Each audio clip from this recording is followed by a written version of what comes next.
It's Tuesday, the 16th day in the month of November, year 2021. Thank you so much for joining us on Panorama this morning. My name is Boyega Olani. It promises to be an interesting edition. Hopefully, we'll be able to see this through this morning because our issue of the day today, it's somewhat an emotional one, but we hope to be able to carry through this morning. Good morning to you. Thank you so much for joining us.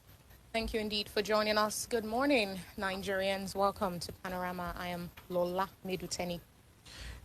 Just like I told you, our topic of the day this morning is a quite emotional one, but we'll try as much as possible to carry this through this morning.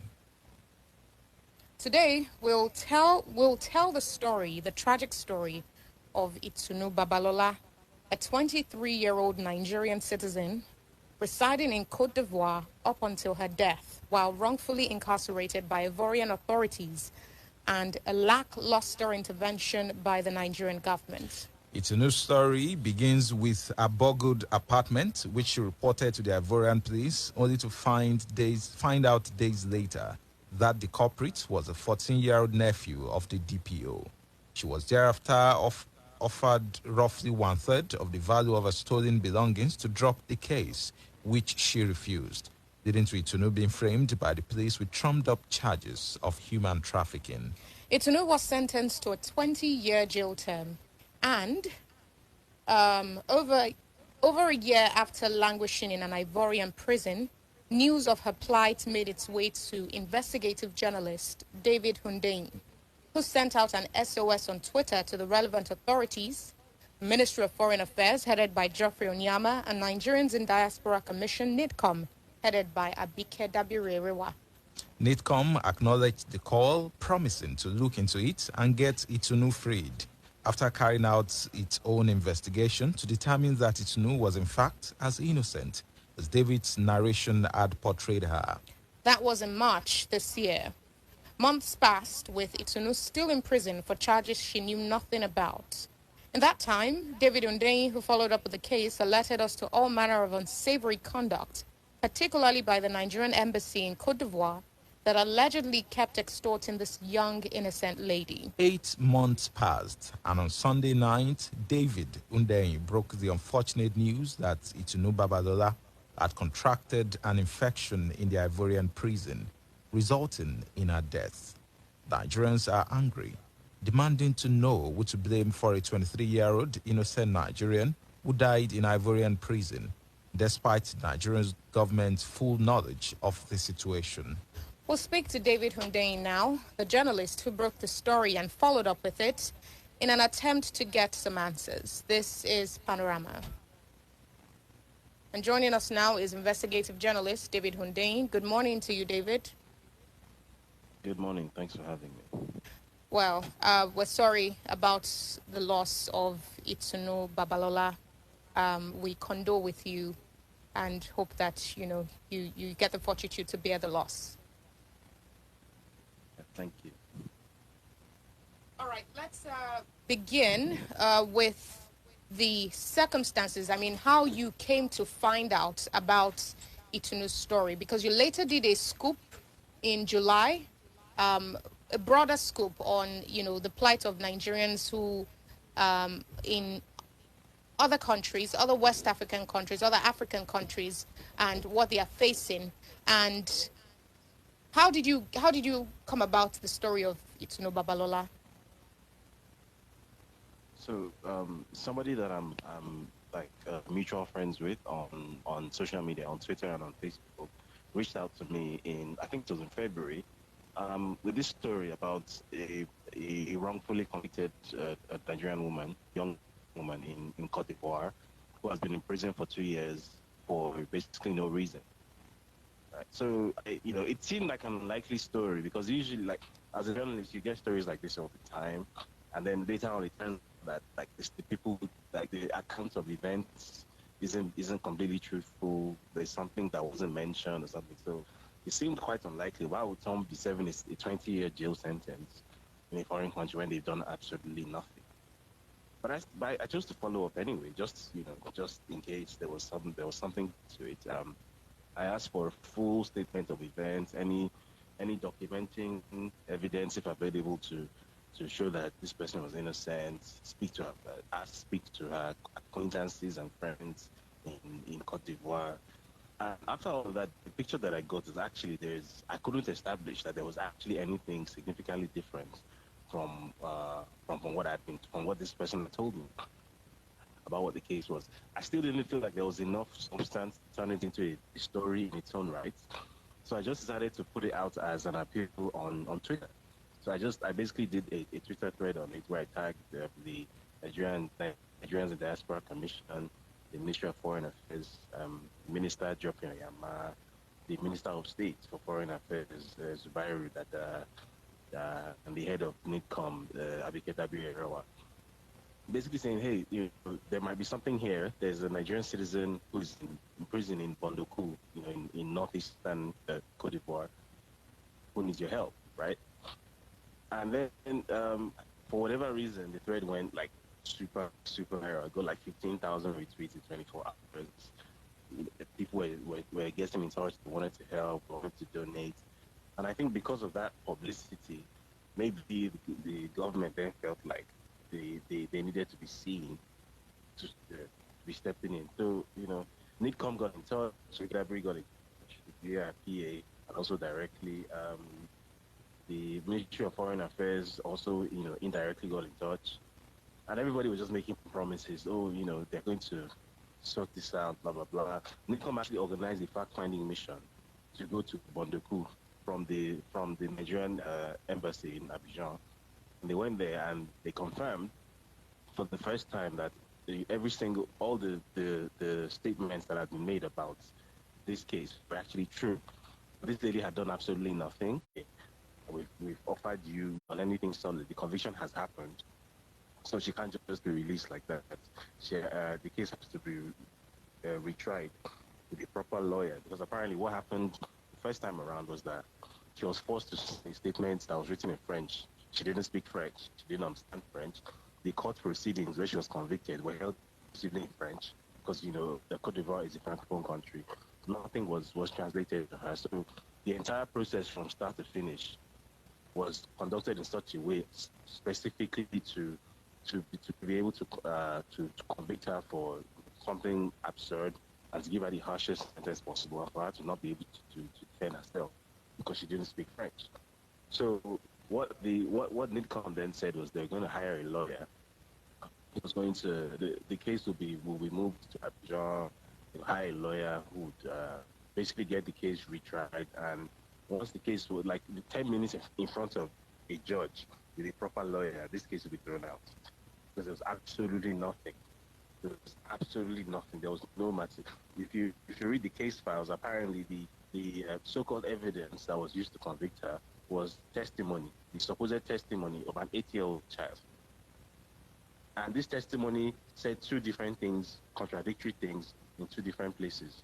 But somehow, so clearly this child was coached to say this child, who is somebody that she basically hasn't met before, claimed that this woman from Nigeria was trying to kidnap me or to introduce me to prostitution. An 8-year-old child that she didn't know anyway. And that was the evidence, supposed evidence that was used to convict. So the story was, we'll get a lawyer and this will be thrown out. They were even giving timelines. Within 3 months, we're sure, blah, blah, blah. So that was in March. April came, May came, June came, July came, nothing happened. Through all this while, we were in touch. She was constantly, she was on WhatsApp, so we're constantly exchanging messages back and forth. And she would keep telling me that the embassy was constantly speaking to her and to her family, constantly making mention of money, always trying to get some 1 naira, and we need to deposit at least 1 million naira for the lawyer to start work. And then money, you're going to pay it into my personal bank account, my UBA account. And then he sent a picture of his checkbook with his name and his account number on it. So the question is then, first of all, the Nigerian government has come out and said they are going to fix it. Right? In public, they are releasing a statement saying we are on top of the situation. we're going to make sure that this thing goes the way, we're going to take care of our citizens. Everybody look at us. We're nice and shining armor. You've done that in public. And then in private, you're telling, when I'm trying to follow up, you're telling me that you're trying to raise funds. You're trying to raise funds. There's no money. And then you're telling the girls, your Nigerian embassy is telling the girls' family to raise the funds by themselves. And that, as if that's not bad enough, they shouldn't pay the funds into an account that clearly belongs to the Nigerian government or the Nigerian embassy, where you can say to be used for this purpose. They should pay it into a private account to somebody called Razak, Ayofe, Olake, or in the public sector. If you are taking payments for an official purpose, you don't take it into a private account, into a personal account.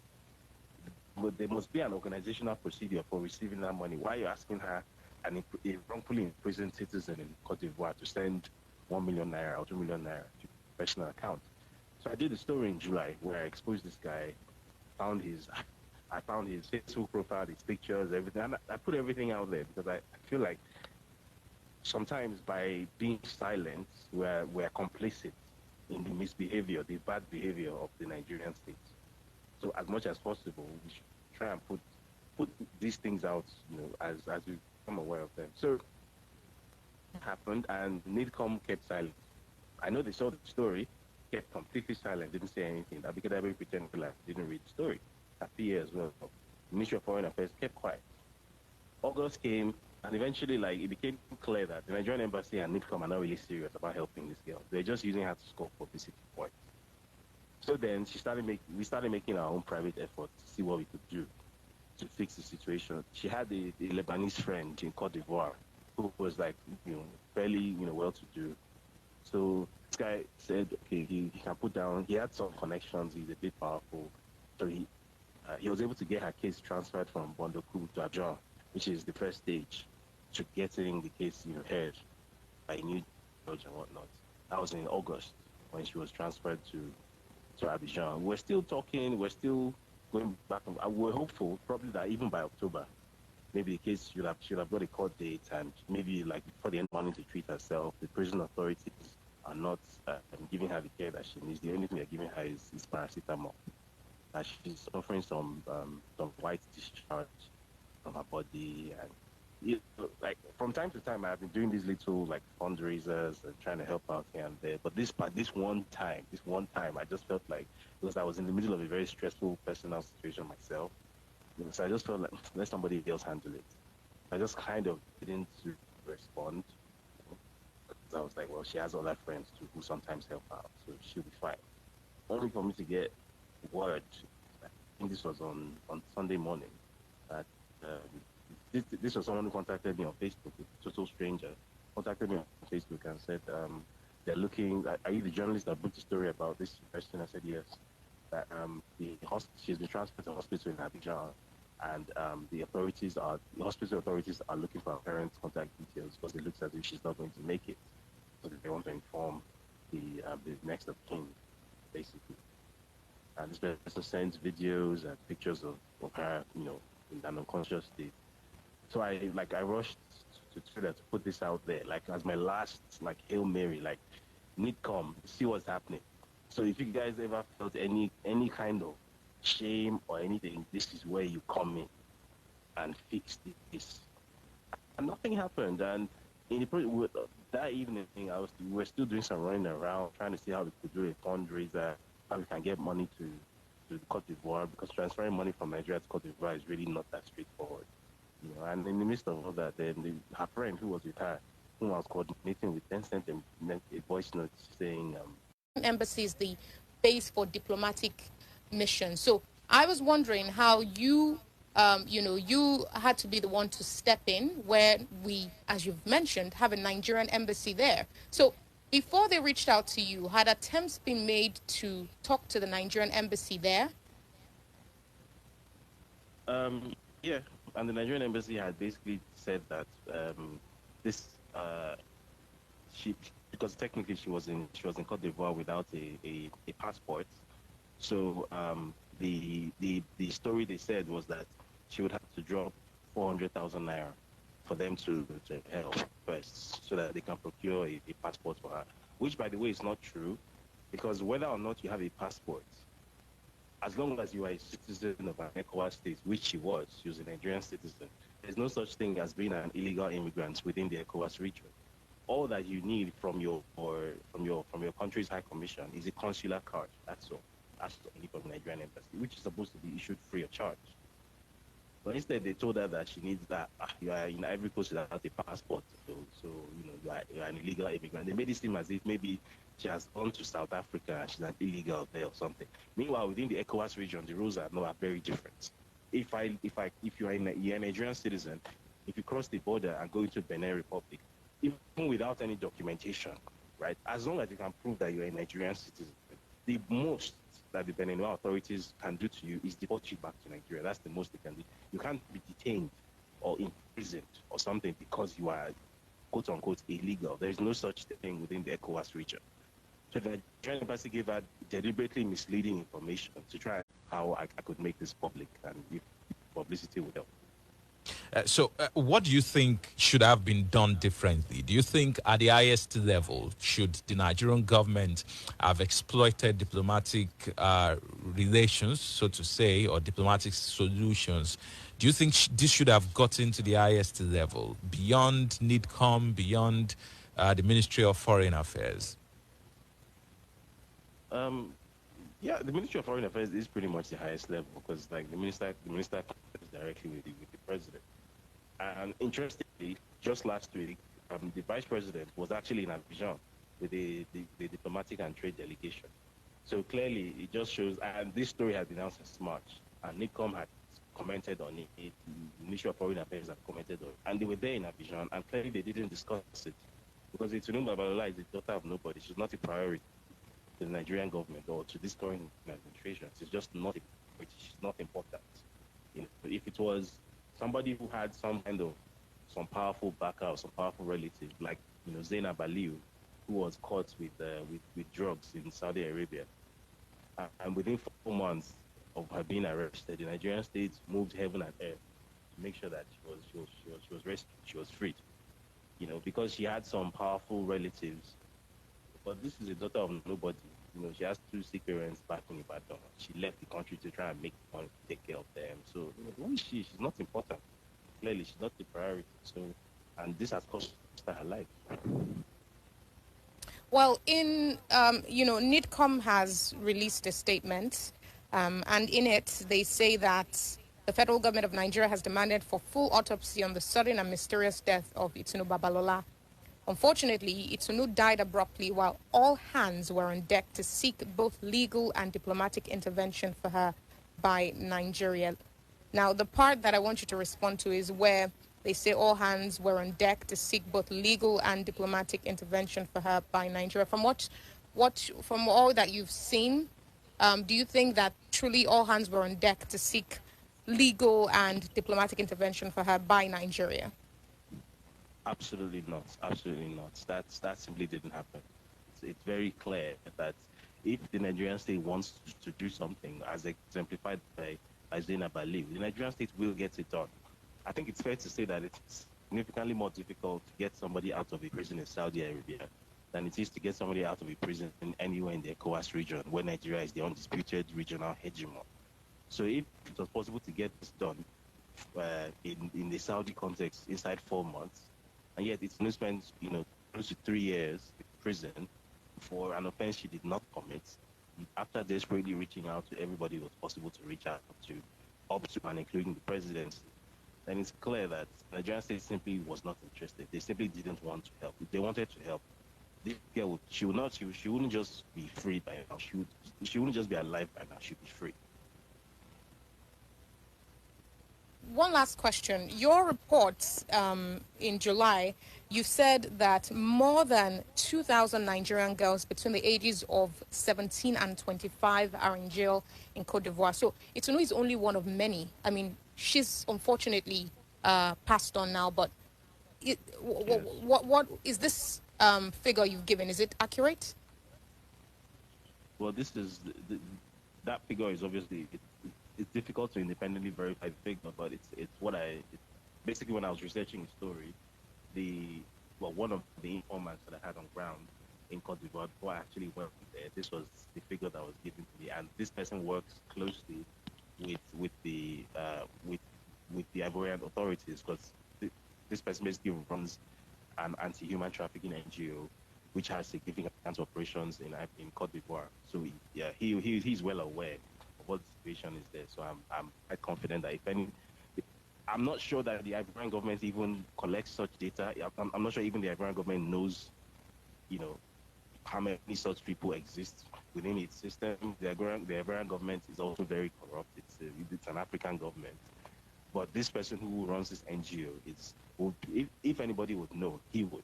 So I was basically going by what he said, and I haven't seen anything to indicate otherwise that this isn't the case. Even the behavior of the Nigerian embassy indicates very clearly that this complicity, it goes very high up, and it has a very long historical context, and it's not going to end anytime soon. Before we let you go, do you think many people have referred to when President Olusegun Obasanjo was the president and Nigeria's stand as regards diplomacy at that time, reaching out to Nigeria's stand in the Committee of Nations, really. But recently, we've had many cases. In Ghana, we've had cases of Nigerian traders, facing the brunt of some action from their Ghanaian counterparts. Recently, we had a Nigerian diplomat being maltreated in a foreign country. We have had all sorts of issues that border on, diplomatic relations and Nigeria's, and Nigeria's stand. Do you think that Nigeria's lost this big brother status as maybe the biggest or one of the biggest countries on the African continent? Do you think that is the case, or a case of this government not just interested as long as you do not have powerful friends, like you said? I think it's both. I think it's definitely lost a bit of the soft power it used to have, but it's also a case that you don't need to have all that soft power to fix a situation like this. This particular administration simply wasn't interested. All right. Thank you very much, David Hundeyin, investigative journalist, for first off bringing to light the story. Unfortunately, it turned out to be tragic, but the story of Itunu Babalola, we hope that, we'll get answers and justice will be served. All right. We fortunately have to let David go a little earlier than we would like, because he has other engagements as well. But I'm pretty sure you've caught the gist of that story. We narrated it at the beginning of the program, where we said Itunu Babalola was a 23-year-old Nigerian residing and working in Cote d'Ivoire up until the moment of her arrest. Now, she had her apartment burgled, and it turned out that the culprit was the 14-year-old nephew of a DPO there. And as a result, she was under pressure to drop the case and given about 1/4 of the value of her lost belongings as compensation, which she refused. And then she was framed on charges of human trafficking, arrested, and imprisoned. She was then sentenced to a 20-year jail term, asked to serve 10. And she had already served about a year and a couple of months before that story came to David's attention, as you heard him say, and he raised an SOS on Twitter. At the time, Twitter was not banned. And so, the Nigerians in Diaspora Commission responded saying that they'd seen David's tweet and they would look into it and, attempt to get her freed. And then they corroborated his account of what happened, admitting that, in fact, she was innocent, as he said, and that they were doing their best to get her freed. But for 8 months, Itunu remained in an Ivorian prison, wrongfully jailed, and, on Sunday nights, unfortunately, she passed away as a result of an infection that she contracted. As you heard me ask him, the Nigerians in Diaspora Commission has released a statement saying that they're demanding an autopsy for her death, but there are certain pertinent questions that arise, which was part of Boyega's last question. We've heard not one, not two stories of Nigerians in diaspora, Africa, beyond West Africa, being harassed, being maltreated. As a matter of fact, there was an interesting part of the report where Itunu said she overheard one of the officers say that she's a Nigerian and she would be made to, pay for that her Nigerianness would work against her. Once he found out that she was a Nigerian, he said something to the effect that she was going to languish in that prison till she died, which turned out to be an ominous prediction because she did in fact die. Anyway, let us know what you think of this story. Let us know your thoughts, your opinions, and what you make of all that you've heard from David's account and from all that we've said so far. We're on WhatsApp 0817-555-1067, 0704-400-1067, 0817 444-1067. On Facebook as well, we are Splash FM 106.7. That's where we are on Facebook. We're going to try and get you a recording. It's rather sad. As a matter of fact, when I heard it yesterday, I teared up. It really is sad. It's Ibukun before her passing, before her untimely demise. It's her calling out to Nigerians to help her, to help get her freed, as she is in fact innocent. But the interesting thing is, even if Ibukun wasn't innocent, Itunu wasn't innocent, the onus is on the embassy to do their best to see to her welfare. That's the duty of an embassy. That's the reason why we have a base for diplomatic missions in other countries, so that when, as a Nigerian, you find yourself in any sort of quagmire, you can reach out to your embassy and be sure that they will do their best to see to your welfare, to see to your protection. Well, in this case, some say that the Nigerian embassy dropped the ball. As a matter of fact, there's even a recording of the conversation between the Nigerian embassy official that David mentioned, who he said was trying to extort Itunu to get, in a bid to secure her freedom. There's a recording of that conversation where he claimed that the lawyer was demanding 2 million naira to get her freed, whereas the Nigerian embassy said they'd already sorted out payment for the lawyer and whatnot. We'll get to your calls now, or perhaps listen to that recording. Which comes first? Let's take the recording. It's Anu first speaking from prison.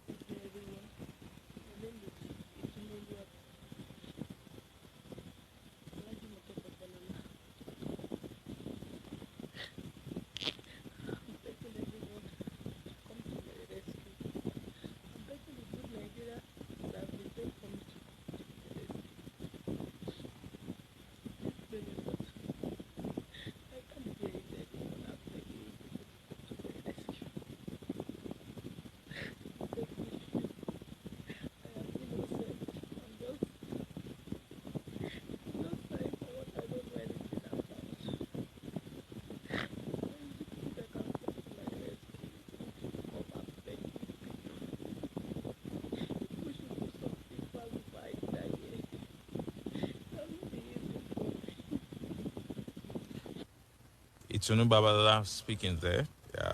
Like we said, it's a rather sad commentary as regards what has happened to her, but she has lost her life now. And the question is, or rather, what is to be talked about now is who is responsible, at whose feet should we lay the blame?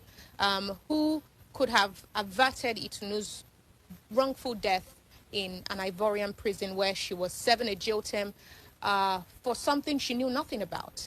Let's take your calls now. Hello. Good morning. Hello. Good morning. Good morning. What's your name? Afolabi is my name. I'm calling from Abeokuta. Afolabi, thank you for calling. Go ahead, please. Itunu's state is a very pathetic one, and it's a loss that cannot be evaluated by anybody. This is why we are saying this country. I don't know whether I can use some kind of words this morning, because there's nowhere you go in any part of the world that will be proud of being a Nigerian. There's nowhere. Now, our leaders, if the first set of people to blame are the people at the embassy. Why are they there to represent Nigeria and the citizens of Nigeria in that country? Even though if he was culpable, at least they must rise up to the occasion and at least try to defend their citizens to an extent or to a logical conclusion. But what do we see? The normal practice here in Nigeria, the corruption. This is what has been killing a lot of people. A lot of money that are meant to give us public utilities It is corruption that is killing us in this country. And then we have leaders that will not listen, but they will rather come to the public and play to the gallery. When they were there to help this girl out, when they were there to do the needful, this is what most of them are being paid for. But what do they do? Now, after our demise now, they are now calling for a kind of a probe, it is annoying. Is it a cost to be a Nigerian? In fact, I don't blame people that are having dual citizenship because you don't rely on this kind of country. I want to go further by saying what I have on my mind. I am tired of this country. All right. There are never here for people that are downtrodden. It is so pathetic. It is so disgraceful. It is so disheartening. All right, thank you. You now come to the public and talk as if she's there representing the diaspora people. Oh. Thank you very much. Thank you. Understandably, your I mean, this will get a lot of people worked up. Hello. Good morning. Hello, good morning. Good morning, Nicholas. Yeah, this is Nicholas. Now, today is my birthday. Oh, wow. Happy Now, birthday will it not be evil for me to celebrate with such bad news? Yes, I think this guy, the embassy even had the privilege of a video of a call from this gate. According to Wycliffe John, she was in a dark place where not even scientists can review. But our ambassador was there. Abike Dabri and Geoffrey Oyema, they are sitting in the biggest office in the ECOWAS zone as regards foreign relations. Did she need to change her name to Aisha Halima? Now, if we talk now, some people will say that we are biased. I mean, who will hear this news and be normal? And our embassies are the largest in foreign countries. South Africans kill us. Ghanaians kill us. All the Arab nations kill us. We kill ourselves. Even Benin Republic, even Benin Republic, there was a Nigerian, Dr. Kunle Gab. He was in jail for almost 2 weeks. Until there was noise. And maybe that man would have been dead. Right. But we have arms. We have arms to shoot our youths in Lekki. And we would now you will see Abike Dabri now she will go to Ivory Coast, then they will have a close meeting and they will come back. Have a nice day, please. Thank you very much, Happy Nicholas. birthday, Happy regardless. birthday to you, Nicholas. To you, Nicholas. Hello, good morning. Good morning. Hello. Please turn off your radio so that we can hear you better. Turn off your radio. Hello. What's your name? Oh, Dr. Ashimi. Good morning. Good morning. It's a pathetic story that we listened to this morning. And honestly, it is not different. What is happening to Nigerians abroad is not different from what is happening to Nigerians at home. And what Nigerians are doing to Nigerians abroad is not different from what Nigerians are doing to Nigerians at home. If you look at, when somebody talked about the girl that was apprehended in Saudi Arabia, you want to think that the Minister for Foreign Affairs or the chairman of the Nigerians in Diaspora Commission is a northerner, but they're southerners. Yet, this young lady we're talking about is also a southerner. So it has to do with us. That is one problem. Two, you see, there are so many of these organizations or bodies set up by government, and the moment they make that announcement, some people, if they are thinking right, the Nigeria in Diaspora Commission is actually, it is for me an admission of the fact that our embassies are useless. Because the job that the NITCOM is performing are solely functions that are set for the diplomatic mission. So why do we need another commission? So in other words, when we are putting diplomats or when we are appointing diplomats, there should be people who are a little bit above the ones we have at home. People who are less corrupt than the ones we have at home. People who would at least polish our image a little bit better than those we have at home. But what do we have? We even put people who are worse than the ones at home abroad. And I've had so many stories from around the world. It's not only on the African continent, Europe, the Americas, Asia, and all of that. Our diplomatic missions are simply a mess.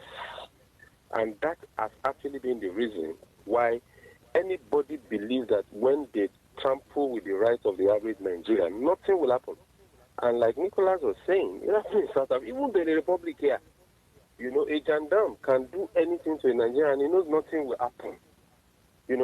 So we need to look into this matter. Our lives have no value at home.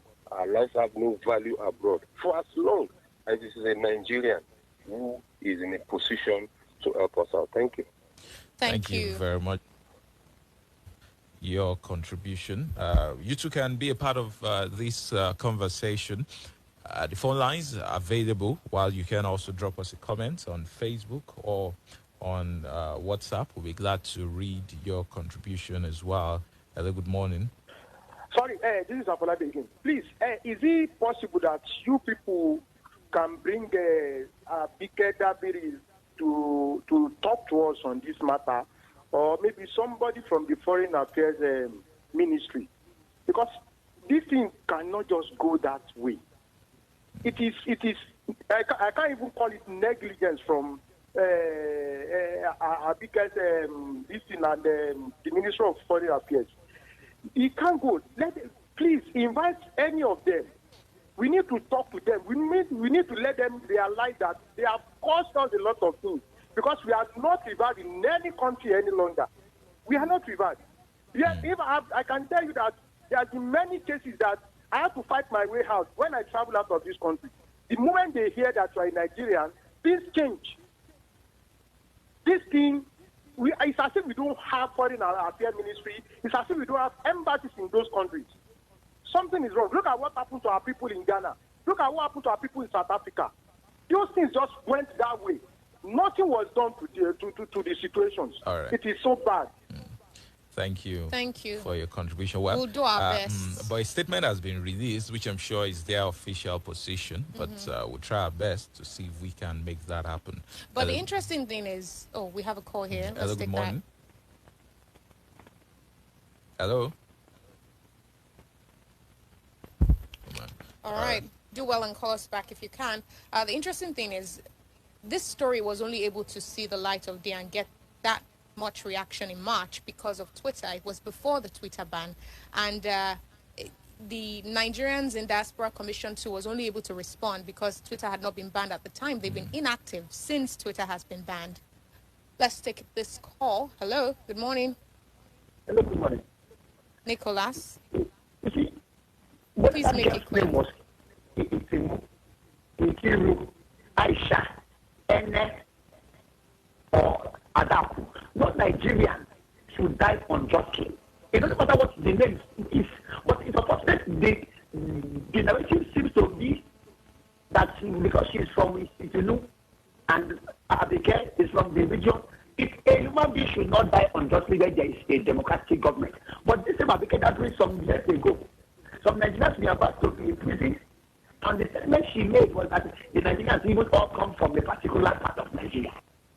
That's how a minister should speak. Yes? Thank you, Nicholas, for your contribution. Nicholas. Hello. Hello, good morning. Good morning. Good morning. Please turn off your radio. Yeah, good morning. Good morning, Uche. Yeah, we just Uche from Abeokuta. Good morning, Uche. You see, the story this morning. But beyond that, I just wish my brother Akira. And this kind of incident is not spoil his day for him. That's not it. Find ourselves. Most of us are found ourselves in a very place. But what I want to add to it is that regarding the story of this very little girl that died in Côte d'Ivoire, we should remember that Sandibo is still in Benin Republic, and today there's no clear cut of what he committed. Let's be mindful of that. Thank you. Have a nice day. Thank you, Uche, for your contribution. Our WhatsApp line is 0817-555-1067. If you send in a comment there, it'll be read out loud. If you prefer Facebook, where we're live streaming, it's Splash FM 106.7. Good morning to you. Hello, good morning. Good morning. Yeah, I'm Dave calling from Abeokuta. Hope you can hear me clearly. Yes, we loud can. and clear. Yeah, don't forget that Nnamdi Kanu traveled from UK to Kenya and he was captured there. Don't forget that Sunday Igboho want to travel out of Nigeria. He want to travel out of the country. He was captured at Benenua district. Don't forget Pastor Silver, because I followed the story that was arrested by Benenua. Two different cases unnecessarily, unjustly, and put what you don't know. Then we say you do what you know nothing about. Police will say you are the one that committed the crime. It's happening here. The only people I'm begging right now is student union. Because when there are all these student attacks in South Africa, it's only student union that raise up the legislation. Student union should start talking. Student union should come. We need justice in this case. Let's get the retaliation. That's what we'll be talking about. When Obasanjo was the president, you can't try it with Obasanjo. Let's have the retaliation. We can't wait for our government. It's a cause. Being a Nigeria is a cause. The one thing that ever happened to me is being in Nigeria. It's being in Nigeria. It's a shame. Thank you. Thank you very much for your contribution. I'm sure we don't know how this will pan out at the end of the day, but we'll wait. The Ministry of Foreign Affairs and, of course, the Nigerians in Diaspora Commission. Hello, good morning to you. The wait is over. Good morning, brother. Yes, the wait Good is morning, over. Abayomi. Good morning. Lala, good morning. Good morning, Nigerians. When this program started this morning, I was listening, and at a point, I switched off because it was getting too emotional for me. And I waited until the time we'll be able to react. People have been saying that the government has this fault. The deed has been done. Why do we have to cry over spilled milk already? What is our preparation to change this government? That is where I expect us to channel all our efforts now. These people cannot change. They are not willing to change anything for us. It is the onus is now on us to change them and get what we want. Let's channel our efforts. People who are saying there won't be election in come 2023, we won't participate, that is not the solution. The only legitimate means to change a government that people are not happy with is via the election. How prepared are we for 2023? Or else we'll continue with this same complaint, same experience. Good morning. Good morning. Thank you, Abayomi, for your contribution. Very much. And thankfully, you added the caveat about the only legitimate way to change a government being through the ballot. We appreciate you for ensuring that you balance your contribution. Hello, good morning. Hello, I'm calling back. Sorry, just 30 seconds. All right. Just 30 seconds. I want to just talk to my brother that just hung up the corner by me. As for me, I registered for my voter card, but I'm not going to vote. What? Tell me, since 1999 that we have voted for, are there not the same set of people who are going to vote that are going to change the country? I'm not going to vote. It's a shame. We just know what to do to change them, whether by force or by anything. I'm tired of all this one. No, please don't say change them. Thank you. Thank you. Yes. Don't say that, please. Only pacifist, non-violent way to change a government is through the ballot. And we encourage you to vote. And run for office. That's another part. Join that, political if you are parties. dissatisfied with the options presented, you don't think the candidates are worth your vote, then you run or you sponsor someone or get involved. Try to promote somebody who you think can do the job. Hello, good morning. Hello, good morning. Good morning, Alaji. Alaji, Minister, good night, my name. Good morning to you. I'm calling from Dakali. Thank you. I believe you heard the callers are taking the necessary action. Please, I want you to learn from that, what you call our representative there. What is their step for somebody to be in jail for 8 months before they expected him on level something. So, at the end of the job, what are they doing? If you don't want to that there, so that is the issue. So I want to say thank you for to shed light on those people So you can know content of the movie. And the software rights, the fact that 2023 is coming, let them two. That is the situation. What is the sector now taking the transmission? Let them continue. We are doing the what's the company now, the education now. I think that people should do it to do it. Thank God. We have made the building nearer to everybody. Let them say to their something so that they are nearer to in their area. To do the nearer people, we just have to continue contribute to the development of this country. That's the experience to our listeners. Thank you. Right. Thank you, Alhaji Onitogunla, for your contribution. For the rest of your comments, we'd have to take them on WhatsApp and Facebook. If you tried to call in but couldn't because, the lines were jammed, send us a comment on Facebook, Splash FM 106.7. We'll read it after this commercial break. WhatsApp as well is 0817-555-1067. Panorama will return in a few moments. Panorama. Panorama. Panorama. Panorama. Panorama. Panorama on Splash 106.7 FM. Talk radio. I listen to a lot of talk radio. I like talk radio. Welcome to your number one talk radio station. Fasten your seatbelts. This is your favorite station. Splash FM 106.7. kẹ̀rẹ̀kẹ̀rẹ̀ ìgbà máa yí lọ. àgbájọ homes and property Nigeria limited ló ní ìdá àádọ́ta làwọn yóò fi lo ìgbà pẹ̀lú àwọn oníbàárà wọn. tẹ́sí tó láǹfààní sí dọ́kúmẹ̀ntì yín ilẹ̀ randa high level ìkìrìkú ìdán ọ̀yá dam precious estate àwọn ilẹ̀ yìí 200,000 ní tẹ́lẹ̀ báyìí 100,000 lẹ́sàn. ọ̀dẹ́dá unique garden 300,000 ní 150,000 ní báyìí. tẹ́sí máa gba ohun èlò ilé bíi plasma tv washing machine Android phone bag of rice gas cooker òróró àti bẹ́ẹ̀ bẹ́ẹ̀ lọ. bẹ́ẹ̀ sì ni ilé oko wọn ọ̀pẹ́jì alábàtà òṣèlè àti kọbapẹ́ 60,000 ní tẹ́lẹ̀ báyìí 30,000 lẹ́sàn. bẹ́ẹ̀ bá ti ra àwọn ilé oko wọ̀nyí ó bá jẹ́ plọ́ọ̀tì mẹ́ta lẹ́ra ẹ láǹfààní sí ìdajì sí i bó sì jẹ́ éèkà lẹ́ra ẹ gbọ́ odidi sí i 39 NTA road ọgbẹ́ Abẹ́òkúta 07044648338 07044648338 àǹfààní ìwà àti di ogúnjọ́ oṣù kọkànlá tá a wà yìí. The Good Travel Santos lóní kẹ́ wá lọ sílùú Dubai.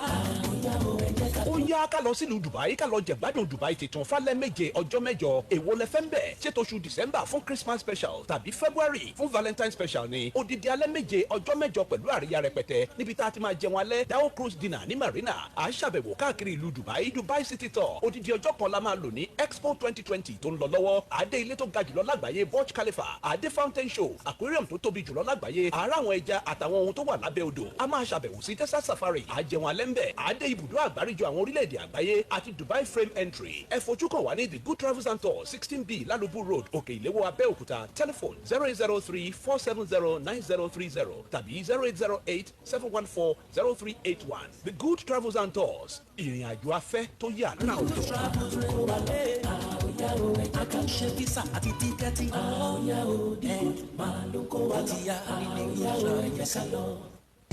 Ṣọmọ pọ́nlé gbọ́wọ́ tó bá jẹ níbi tó wù ẹ́ káàkiri Nàìjà tó bá ta tó bá ti jẹ nílé iṣẹ́ Golden Chance Lotto ìmọ̀ ìjìnlẹ̀ ti sún bó ṣe ń lọ là ń tẹ̀lé o nílé iṣẹ́ Golden Chance Lotto.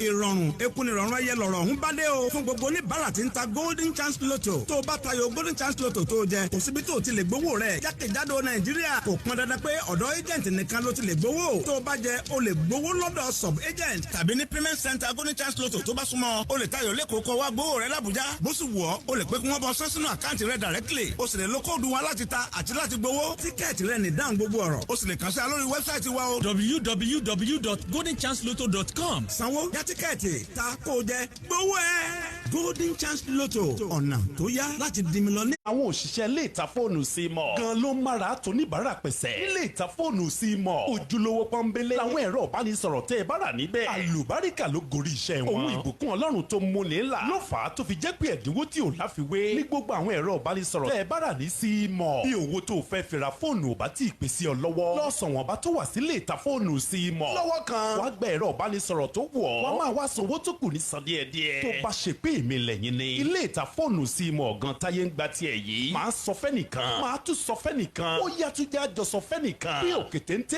lókè ìléwó ni ilé ìta fóònù C-More wà bí dájú pé òkè yẹn gan ló gbà lọ. torí ilé ìta fóònù C-More kankan ò sí ń sàlẹ̀ lókè ìléwó C-More kan tún wà ní Láfẹnwá ládojúkọ First Bank pé 09060846451 C-More.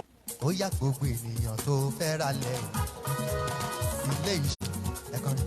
Rọ́ṣọ̀ Magadi ló dalẹ̀ ẹni òtítọ́ inú ni wọ́n máa fi ń dalẹ̀ ilẹ̀ inú ìgbò kọ́tàrí lónìí. ọ̀pá Rọ́ṣọ̀ Magadi ló dalẹ̀. ẹ pè wọ́n sórí aago 081-061-279-42 ẹ járe ilé iṣẹ́ wọn. The first floor Emmanuel Plaza oníkókóró Pàṣẹkẹ́ Abẹ́òkúta owó ilẹ̀ àárín ìlú wọn ò gani lára. Rọ́ṣọ̀ Magadi yíyàtọ̀ ní ti kàtàlẹ̀ gidi ẹ bá wọn dòwò pọ̀ kẹ́yìn náà ó gbà wípé Rọ́ṣọ̀ Magadi ló talẹ̀.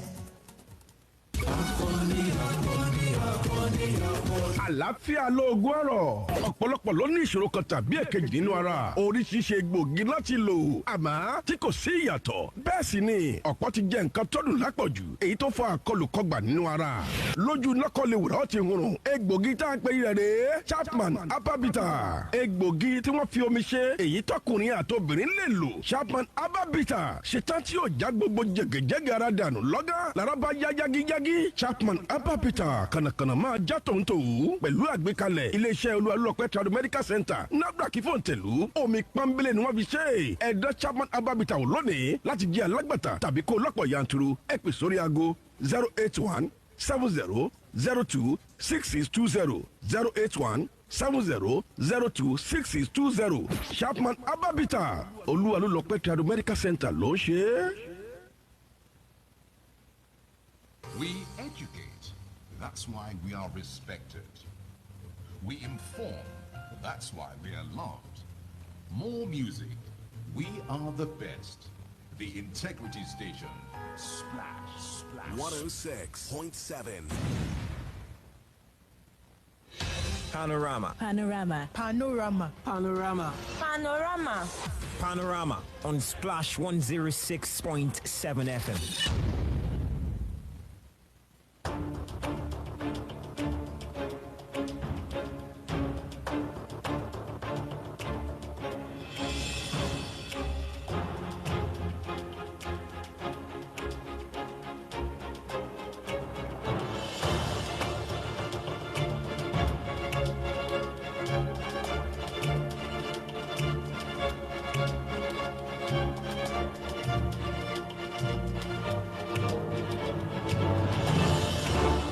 Welcome back. This is still Panorama on Splash 106.7 FM. The phone lines are still buzzing, so we'll take one or two more calls just to wrap up this segment before we get to the newspapers. The lead story in the papers this morning, well, mind-blowing to say the least. We implore you to keep your thoughts to 1 minute so we do not have to cut you off. Please, we understand there's a lot to say, but try to cram it all in 1 minute. Hello, good morning.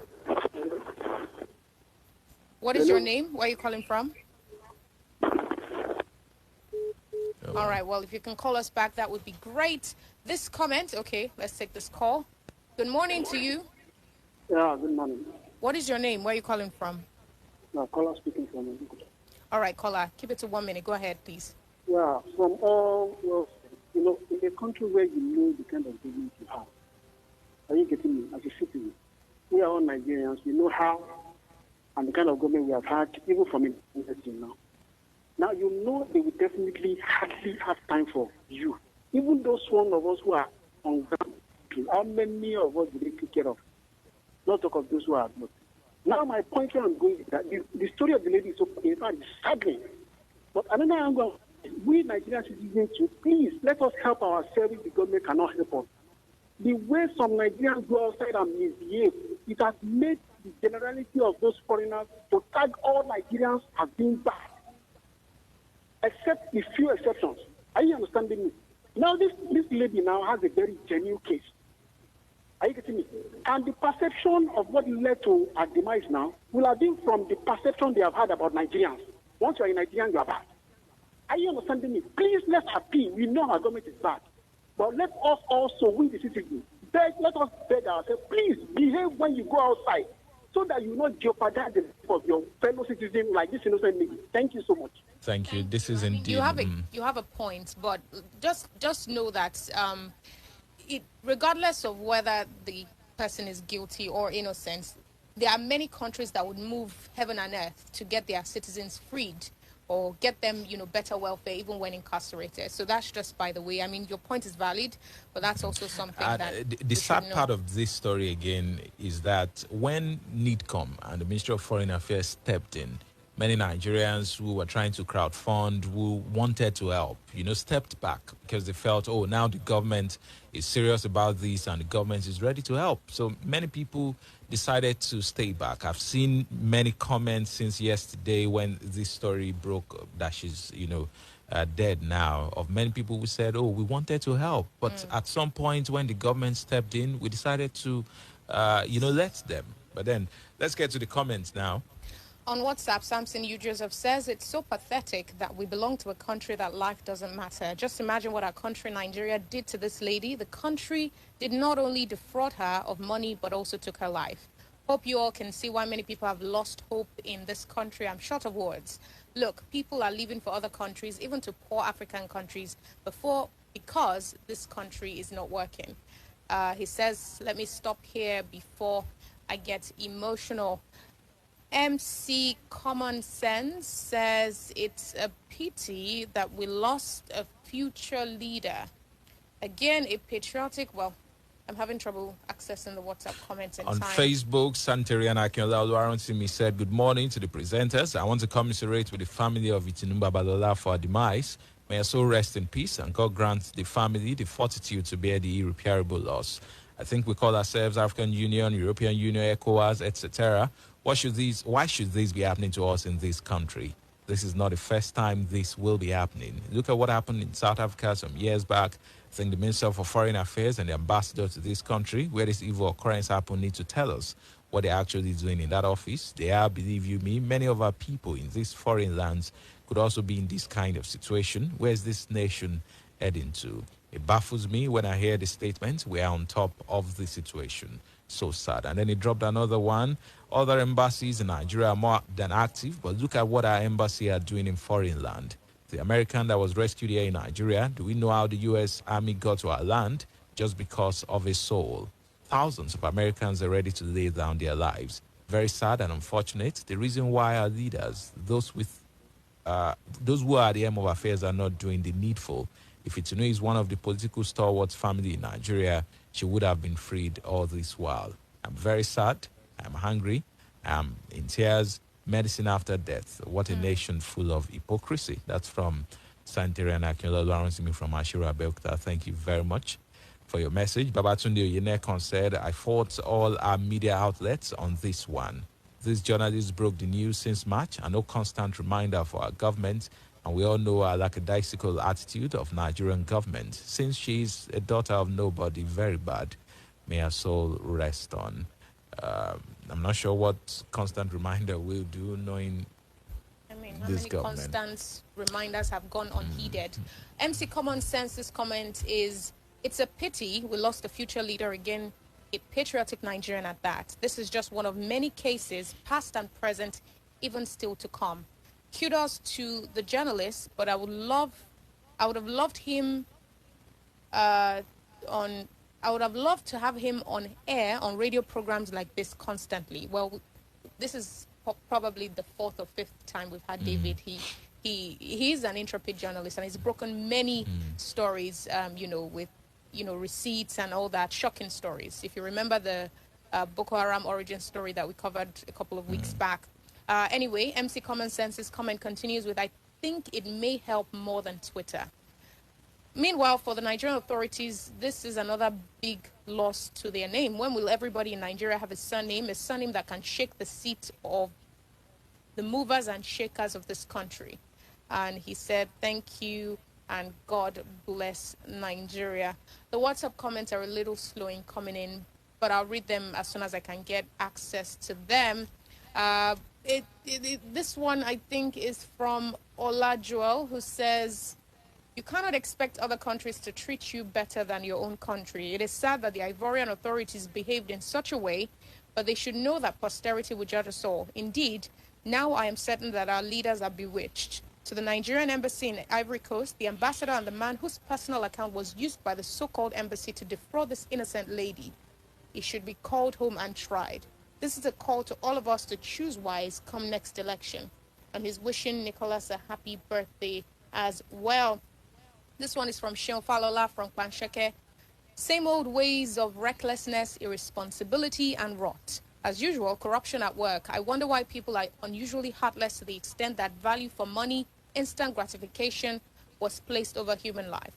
Nigerians live in the sight of their lives. Nigerians' lives in the sight of their rulers is meaningless within the country.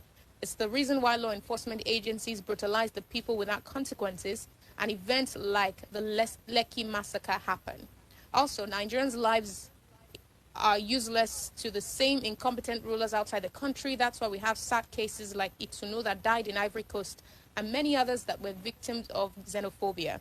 Nigerians are killed, dealt with, and die unjustly without consequences on many occasions within and outside the country. It's so sad and so pathetic and so painful. Nigerian diplomatic relations is very poor in all ramifications. I'm using this opportunity to tender my sincere condolences to the family of Itunu. Rest in peace, Itunu. May God give her family the fortitude to bear the loss. This one is from Afolabi, who says, do you know a brother based in the U.S. told me that to renew or obtain a Nigerian national passport via the embassy is always impossible if you do not bribe your way out. It is better to be a citizen of Denmark with less than 7 million population than being a 200 million populated Nigerian nation of no value for its citizens' lives, both home and abroad. I must tell you, Nigeria is not a country, but a geographical area where wicked souls lay siege on the inhabitants. After wasting the life of a promising young lady due to corruption and deliberate wickedness, they are calling for a useless probe and autopsy. Where is the Ministry of Foreign Affairs? Where is Abike Dabiri and her organization? Somebody should tell me how Nigeria is a country. And more comments on WhatsApp. But I just want to add that it's not over now that Itunu is dead. I mean, we can still act and still show some strength, show that there are consequences when the life of a Nigerian is harmed, especially on wrong grounds, abroad. So it's not over. Yes, she unfortunately died, and, we can't bring her back, even if we do take some actions. But the Nigerian government can still, do something symbolic to show that the Nigerians' life matters, abroad. I've got this one from Ismail Oloyede, who says, good morning, presenters. Itunu's plight is a very pathetic one, and as human beings, we're bound to be emotional about it. However, I'm afraid we must not allow our emotions and sentiment to becloud our sense of reasoning. Just as Dr. Kunle Ashimi rightly captured it, it's not necessarily about the government, but rather all of us as Nigerians. Nigerians living in Nigeria are being treated more harshly than Nigerians in diaspora are being treated. Dear presenters, if you spotlight our local prisons, Oba prison or Ibarra prison, you will marvel. Corruption, corruption, and corruption. And the reputation of Nigerians at home and in diaspora is a big issue. We can blame the government, but we must not forget the government is only made up of Nigerians. This one is from... You didn't attach your name, so please do so and send it. If you sent us a WhatsApp comment and I haven't read it yet, check if you added your name to it so I can read it. John from Camp is a first-time texter, and he says, this is another instance to prove Nigeria as a failed nation. John has said it all. This happened because Itunu is a daughter of nobody. Whoever we choose to blame for the deed Whoever we choose to blame, the deed has been done. The young lady is no more. Our leaders should wake up and give us hope of being one Nigeria. Is it till we protest on everything? I pray God will give the parents the mind to bear the loss. And I think there's one final comment that I may have skipped. Cannot find it right now. I believe I've covered just about everything. But thank you to everyone who sent in a comment on WhatsApp and Facebook as well. You can read the story yourself. It's on various news outlets where you see a compilation of, the trajectory of events since March when David broke the story. All right, so let's get to the newspapers now. The second segment of the show, From the Pages, we call it. I have with me here the Vanguard newspaper. I have got Nigerian Tribune.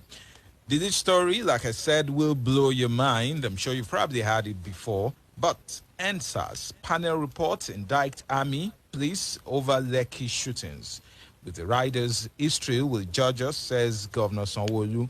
We received 235 petitions. Panel chairman Okuobi Adegboru attacks Lagos state government on panel report implementation. I have read most part of that report, about 100 pages. The report is about 309 pages, I think. Over 300 Over pages, 300 pages. Sure. But last night when the report dropped, I read about 100 pages of that. And there was a particular part where the panel said that there was a massacre indeed, but we'll get to that during our analysis. Oh, we'll surely get to Let's that. take some more headlines. Food inflation hits 20.75% as prices rise further in October. Bandits on rampage in Sokoto, Niger, kill 15, set houses ablaze. UK raises threat level after Liverpool bomb blast. Federal government provides 656 billion naira bridging facility for states. Alleged failure to implement MOA. ASU issues 3-week ultimatum to federal government. 50 insurgents killed in Borno counter-offensive after general's death. APC Buni Marafa's field gets messier. COVID-19, federal government sets 2022 deadline to end pandemic. Laments high fatality. Justice Odili, why Malami can't set up probe panel, NBA. Nigeria woman jailed 20 years in Cote d'Ivoire over crime she didn't commit, dies. Well, that was our issue of the day. This is some of the headlines you find on the page of the Vanguard newspaper. And now on to Nigerian Tribune. NSAS is the major story here. It's the biggest headline. Panel establishes killings in Lekki. Government sets up four-man panel on white paper. Committee to submit report in 2 weeks. Treated 235 petitions. Awarded 470 billion naira to 70 victims. Let me just add that the panel has made public, their findings. Shouldn't we be asking for the same for the Ogun State Judicial Panel on NSAS, related matters? I believe it was something, a point that Barrister Aderemi raised when we commemorated the 1-year anniversary of 2010-2020, that the panel has submitted its report months ago, I believe in June or July. And, there's not been word of, anything contained in the report. It was just given to the governor privately, who hasn't made public the recommendations. I mean, Lagos is showing us that there's nothing to hide. Well, let's hope that, like Lagos has done, that this report will also be made public. The Lagos NSAS panel report is everywhere. I'm sure if you go to Google and check it out, you will find it. Exhaustive, it has to be said. There are parts of the cross-examination by counsel, the parts of the, actual, interrogation or examination by the counsel there in court, the people that appeared, the days the military itself, the day some of the summons were served, the date was received, those that declined appearance, those that agreed to. So the don't LCC's role as well. Yes, their testimony as well. Don't just take our words for it. Don't take all you have been hearing, pick up the reports. Especially if you are one of the, those who had doubts. The naysayers, yes, about it before. Some of them almost made us, start asking questions of our sensibilities.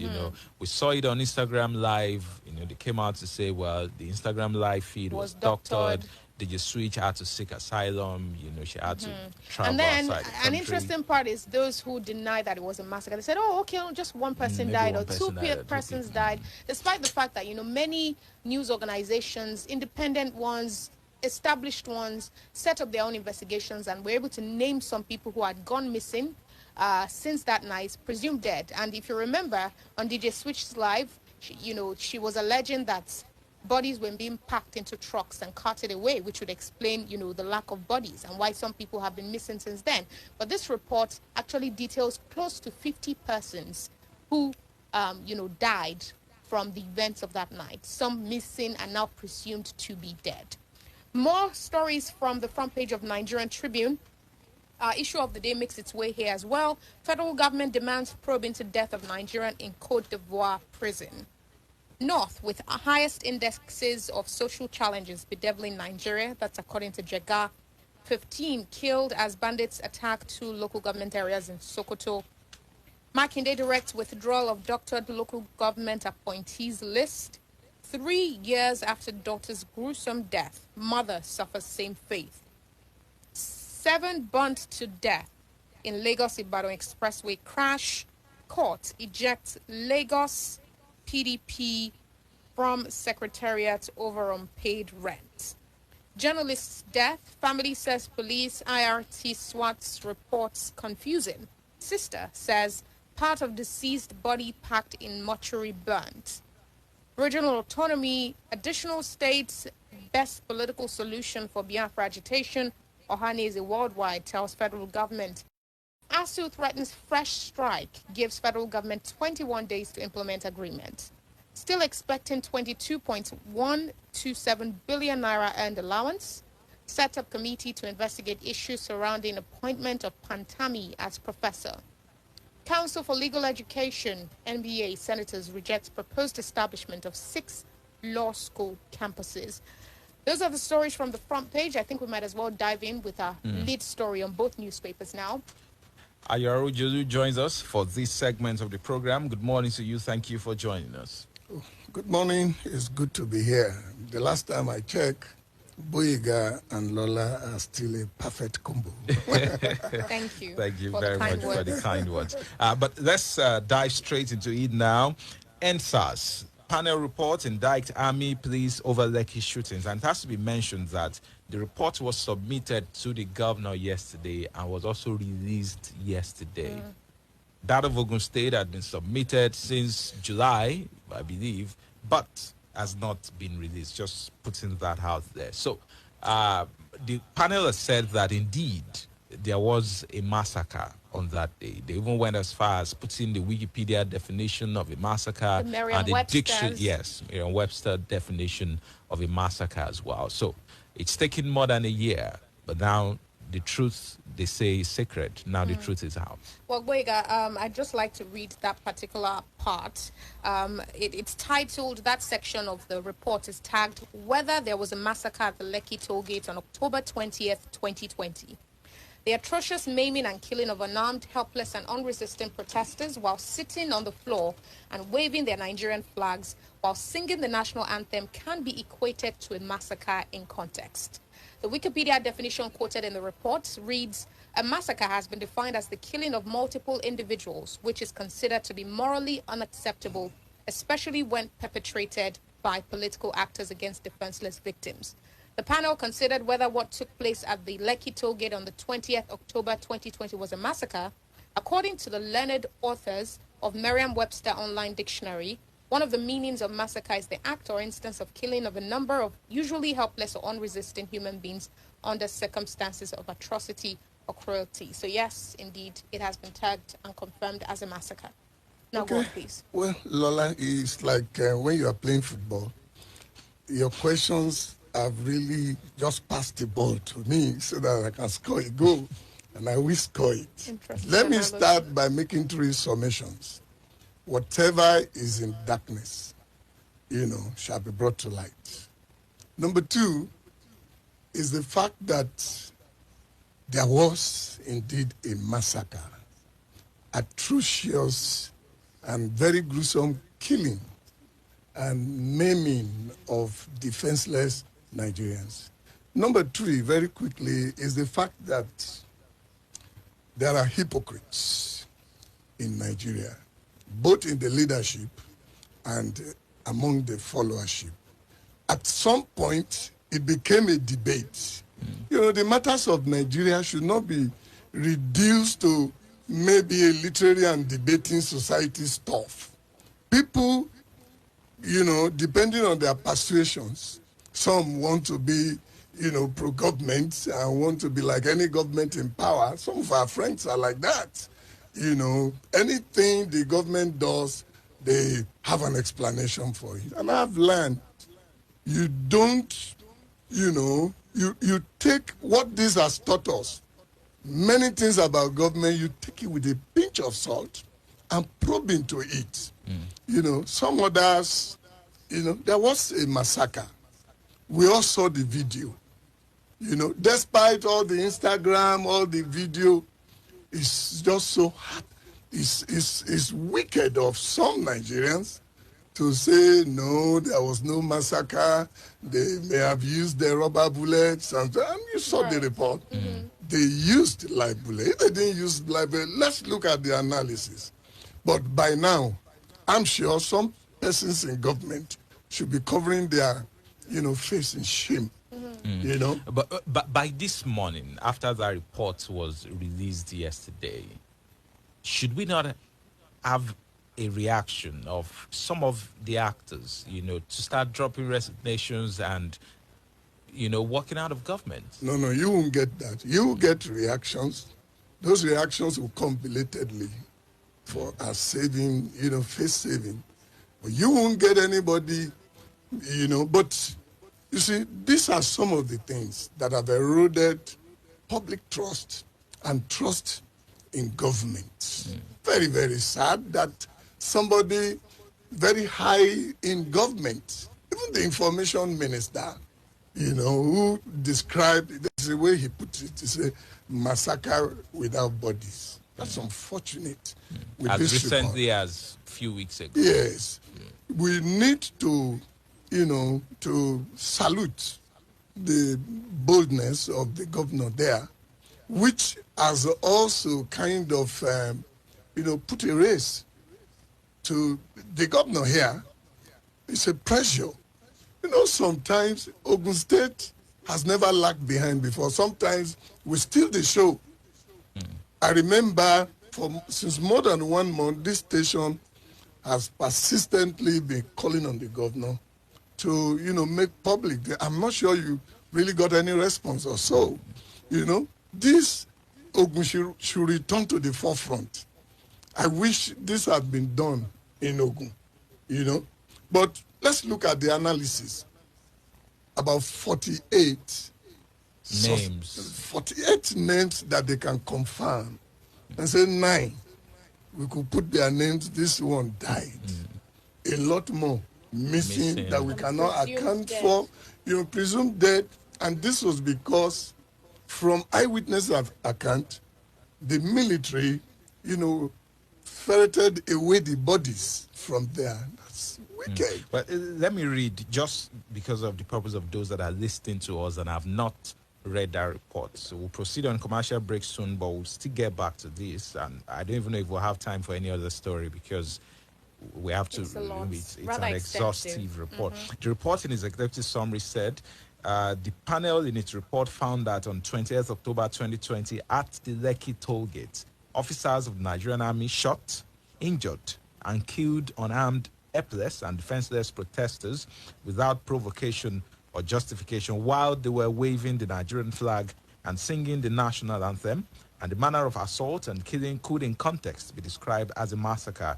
The panel also found that the conduct of the Nigerian Army was exacerbated by its refusal to allow ambulances render medical assistance to victims who required such assistance. The Army was also found not to have adhered to its own rules of engagement.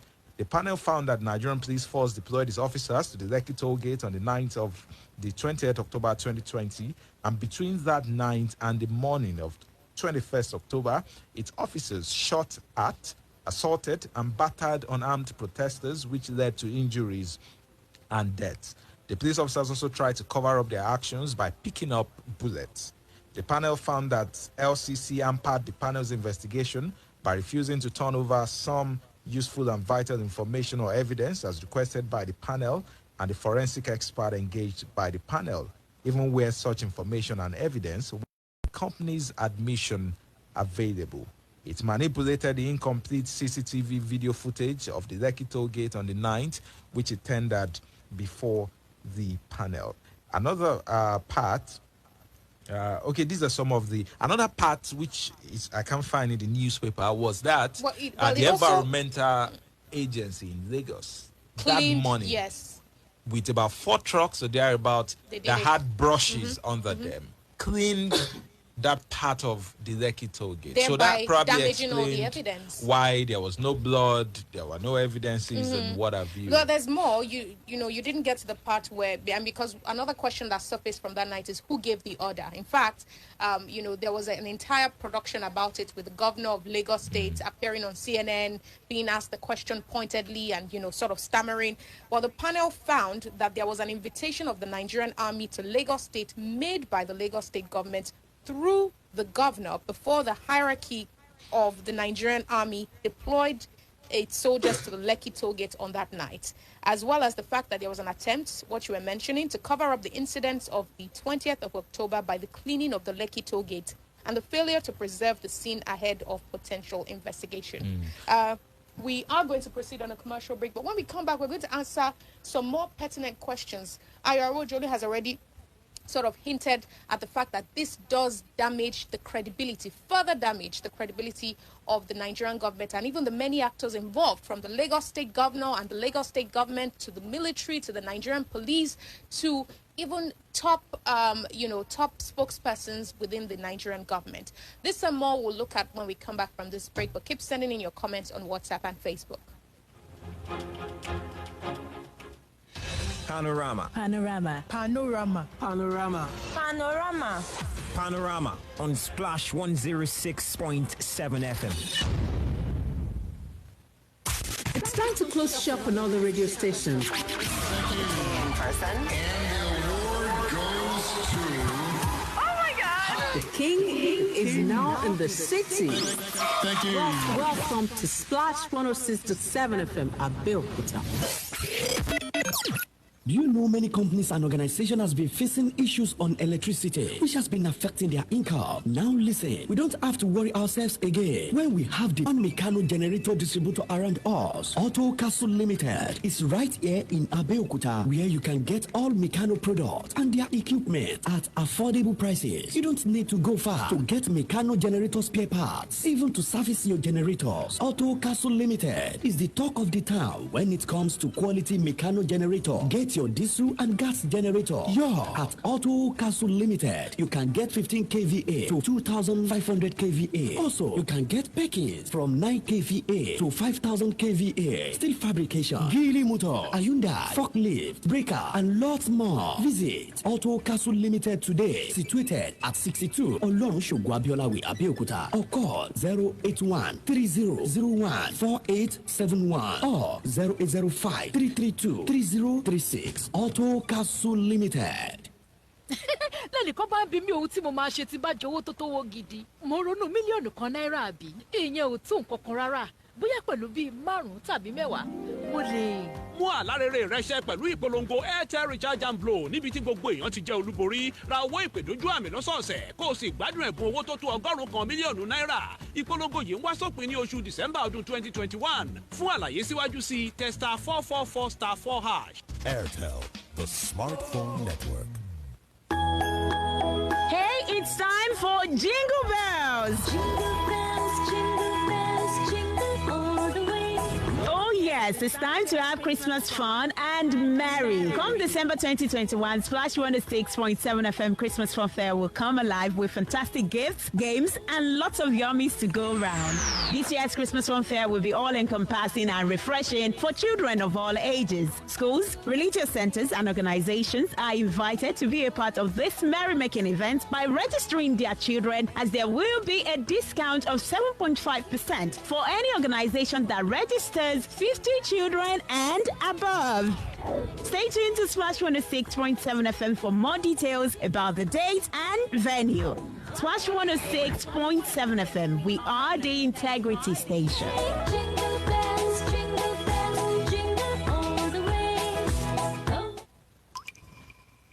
Don't dare touch that dial. It's Splash, your integrity station. Panorama. Panorama. Panorama. Panorama. Panorama. Panorama on Splash 106.7 FM.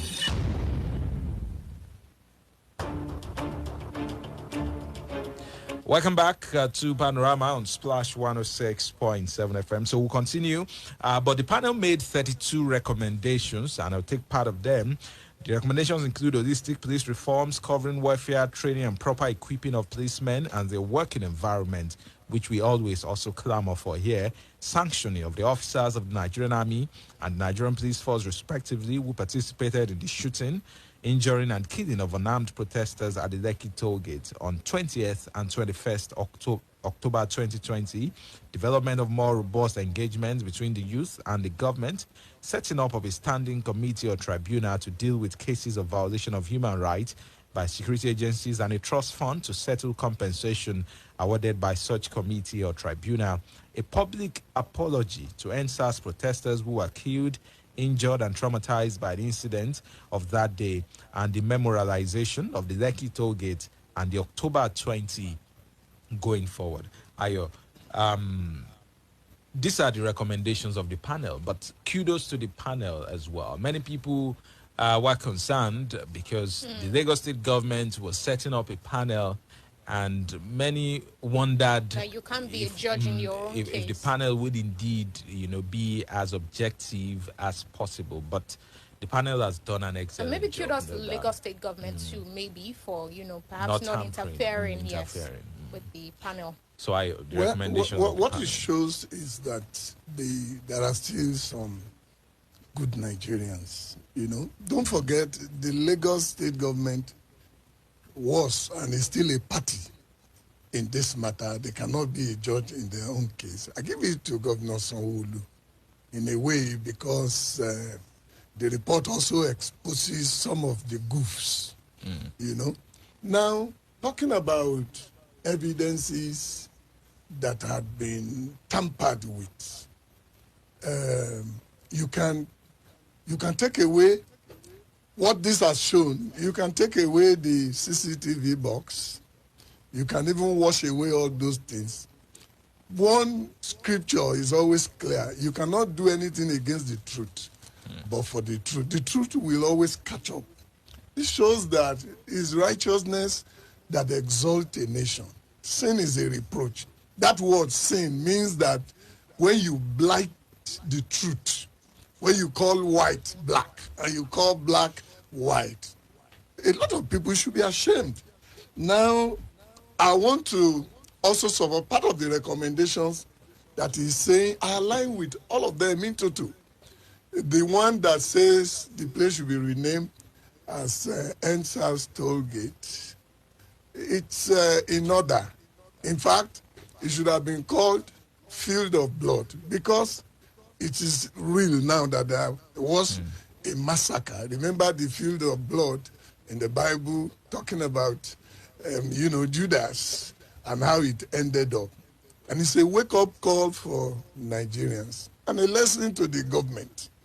You see, when the righteous are in power, the people rejoice. This kind of thing is a dent. I just wish that the government at the highest level would be able to say, okay, let's put these things behind us, because there are repercussions for bloodshed, if not from the side of God. Now, the other recommendations talking about, a day should be set aside at October 20 every year. It should be memorialized. For people to take their cars free. I support that one. Then that of the military, the sanctions recommended, that is going to be the problem, because you are not expecting anything, feasible from the government. Remember the army generals and all of them, they are refused to cooperate with the, panel. At that point, that the panel may have even ended, if not for the willpower that they have, people the likes of Boadegboru and many Justice, of them, So Doris Okuwobi. Yes. Was the there's a way, chairman. there are events and opportunities that launch people into reckoning. This woman, we should watch her and ensure that, this kind of people should be entrusted with further responsibilities. In the judiciary, we should be proud of people like this, because there are a lot of excuses that would have thwarted the work of the... But my concern is this: the unknown soldier, this committee, the panel, unfortunately, because the army people did not cooperate with it, we have not been able to find out who were these soldiers drafted to that place. As much as we know the soldier, the commander who led the battalion on that day, and his chain of command, his commanding officer, and all of that. I think all of those are in public purview and also a part of that report. I think it was Lieutenant Colonel Bello who led the team on that day. There was a general matter, the chain of command, how of the different battalion and all of that is a part of that report. They are the ones who I get but of course, all saying. of them didn't appear. Okay.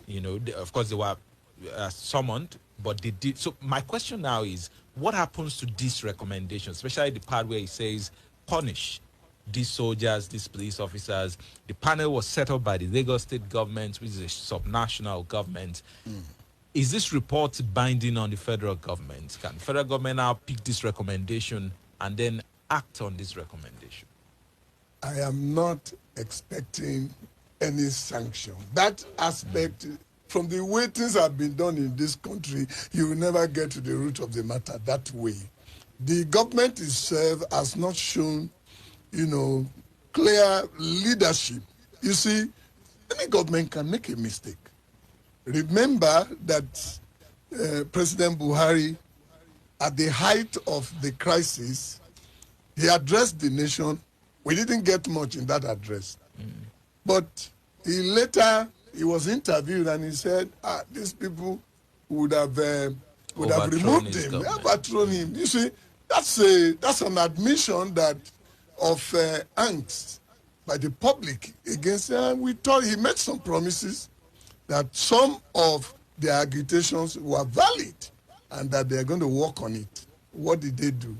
They have not done anything. Well, let me just read out the names of the panel members so that you can remember them.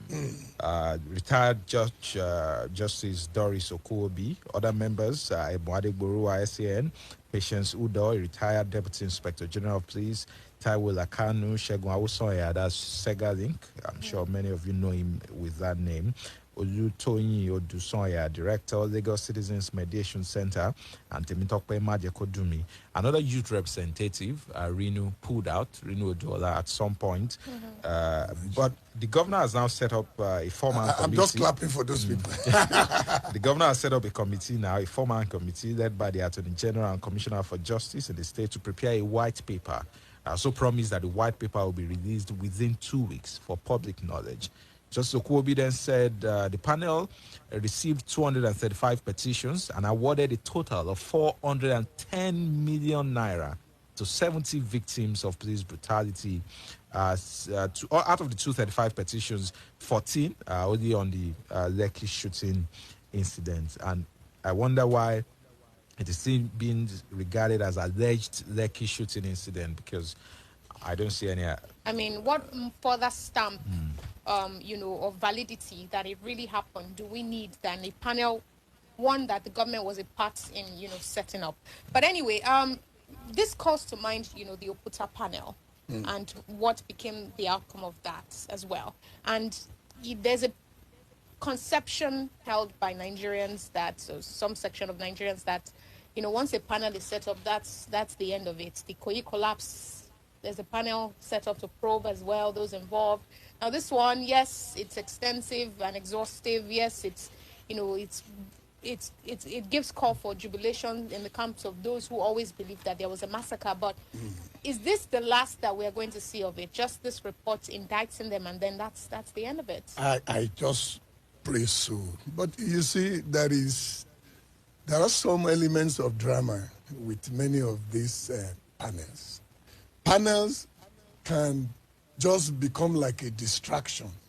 But you see, when the finger of God is in something, this one will refuse to go away, even with attempts by the heavyweights and the big wigs to, remember the CCTV thing and, but this refused to go. The Oputa panel that you talked about, that report, only God knows where it is, and many others. But you see, when a people, when they are resolved about something, and God is behind them, you will always see, because when we pursue truth, truth defends. There's a way it can help us from this, our debacle. What I just pray now, everybody should be praying. Well, Governor Sanwo-Olu has done the first leg, but will he have the willpower? Will he have the courage? He has set up the foreman team to, prepare a white paper, furtherance of the report. But will he go the whole hog? That's another thing. But particularly the aspect of this military, if it is not done, something is not done to caution them, we are still in the same mess. There might still be another massacre. All right. Well, my final question is the credibility of the government. Is this an irreparable dent on the image of the government? I mean, because we remember all the many retractions, from the Nigerian army saying they were never there, to saying, it was imposters that were there, to saying they were there, but they weren't carrying live bullets, to saying they shot in the air, to the Lagos State governor denying knowledge of, giving the order or requesting for the army to intervene, to ministers and even, the federal government keeping mum or denying that there was indeed a massacre. Is this something that the Nigerian government can come back from in terms of their image and their credibility? To be truthful, there is nothing irreparable. But there can be, a change of personalities. You see, it's about orientation, who you are. We have had a Walter Ofonagoro as Minister of Information, the Chukwumerijes of this world, and we have also had some very wonderful people like Labaran Maku, and then somebody. You see, your orientation as a person. If you are somebody that is formed in this truth, let me put it that way, you are never truthful. You will never be able to do well. What you'll be doing is propaganda. Nigeria does not need minister of propaganda. We need a minister of information that would be doing public relations. And public relations is not propaganda. It's not fire for fire. Public relations entails the truth, bringing out the truth the way it is, and then trying to, build trust and goodwill. Unfortunately, the ministers of information that we have had, I'm not limiting it to, we have had some, they play in the turf of propaganda. This has not helped the government. I hope the government will do the needful. All right, we have said it looks like we have two issues of the day today. I'm sure many of you will probably understand why we are so passionate about this NSAS panel report. If you have been following us for about a year now, you know that this is something we have talked about, this is something we have discussed, this is something we have deliberated on many times on this show. We even had a memorial, on the 20th, both on Ojuabe and also on this program. So to be vindicated at last in this regard, gladdens the heart. So allow us You know, just allow let's not rub it in revel anyway. in it, you know, this morning. But we might not be able to touch on other stories, but we've taken other headlines. But let's get to you now. 1 or 2 calls, and then we take comments. We have some comments on Facebook here. I'm sure we probably have on WhatsApp too. But the phone lines 0704 400 1067 0817 444 1067 0817 555 1067. Please keep it as short as possible. Hello, good morning. Hello, good morning, Splash. Good morning. I am Baba. Very good morning. From Obantu. Thank God this report is finally out. But then before this report came out, we all knew, you know, some of us knew what really happened on that fateful day, because when the CNN came out, it said all that they investigated. Then the Human Rights International said the same thing. If Lai Mohammed was saying all what he knew, then that it's not true. But then the CNN that confirmed and investigated what happened in the Turkish embassy and the Khashoggi of the man that was murdered in the Turkish embassy. The same people came out and said, yes, this is damage. So with this now, finally, here's my question. Ayo, is it possible that the head of this government can be taken to the International Court of Justice at The Hague because of this atrocity massacre that happened on that 20th of last year, October? Is it possible? Well, let's wait for the outcome of the white paper. But they need to also, the government need to tread cautiously.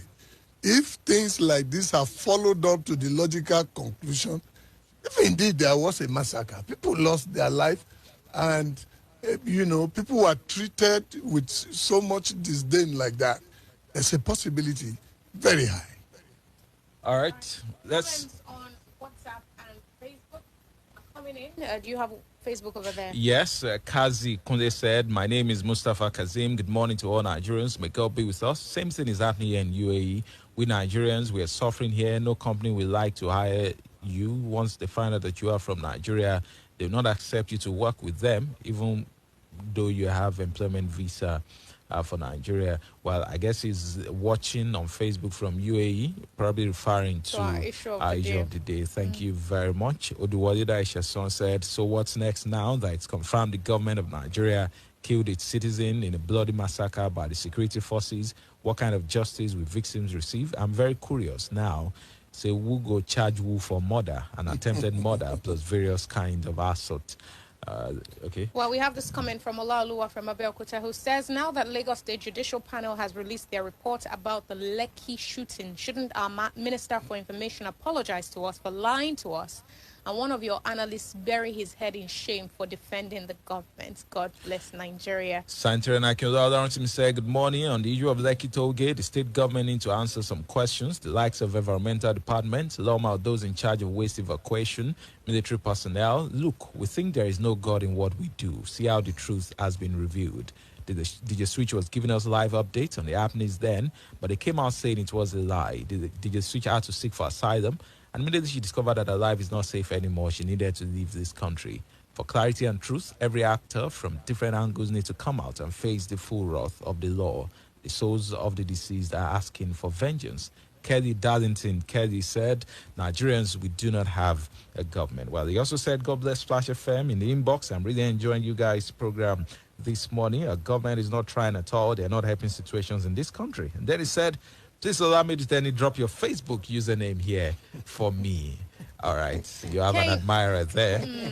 Well, thank you. Kehinde Gabriel says, how I wish Daoud, who chose to be government advocate and constantly deny there was a massacre in Lekki, is actually here as analyst this morning. I salute Governor Sanwo-Olu for his courage on this, and I hope our copycat governor can now release Ogun Panel report. We knew there was massacre in Lekki. The denial from different angles, both from the army, the Lagos state government, shows that indeed there were killings. I just hope that justice is served as required. There's this comment from Samson U. Joseph, who says, regarding the NSAS panel report, Uncle Lai Mohammed will still deny it. He says we're in for it in this country. Engineer Tayo Adeniran says, let me tell you, nothing will happen or come out from the NSAS issue in Lagos. Well, I can't get the rest of your comments, but I see that one RT from grammar school said that one of the names released as the casualties is someone who was interviewed by The Punch after 2010-2020, Nathaniel Solomon, and I've double-checked, and that's true. It could be one of three things. It could be a different Nathaniel Solomon. It could be a mix-up with the name, or it could be wrong, in which case that still makes it 47 other victims who were killed by the Nigerian army. Akinwale from camp says, I am happy that I am alive to hear this news and report of the Lagos NSAS panel. It is indeed a pointer that we can still get things right in this country. At a point, I was beginning to feel like a fool to have wept when I saw the video of the shooting on the 21st of October 2020. God bless the panel members and everyone who kept the truth alive. I hope Mr. Nicholas will be happier with this report. Happy birthday to him.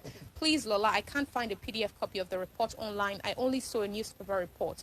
How can I get it? I need to read for myself. We'll see if we can put it up on our Facebook page after this program. Let's see. And he says, God bless Splash FM for being a true broadcasting station. Thank you. Thank you appreciate very it. much. Another person is wishing they can invite Daoud today because he insisted there is no massacre in Well, Lekki. Daoud, any day I catch you on this program, I'm still going to ask you. But Adetayo Ademola Adenira is here on Facebook too, but we're out of time. And everyone calling, we can see the phone lines buzzing. But he's talking about getting our PVCs again and saying regards to Mr. Ayo. Ayo Arujodu, thank you very much for joining us this morning. Very good to be here. You cannot do anything against the truth, but for the truth. All right. Thank you, everyone, for joining us. Join us again tomorrow from 8. I am Lola Meduteni. And my name is Boyega Olaniyi. Have a great day.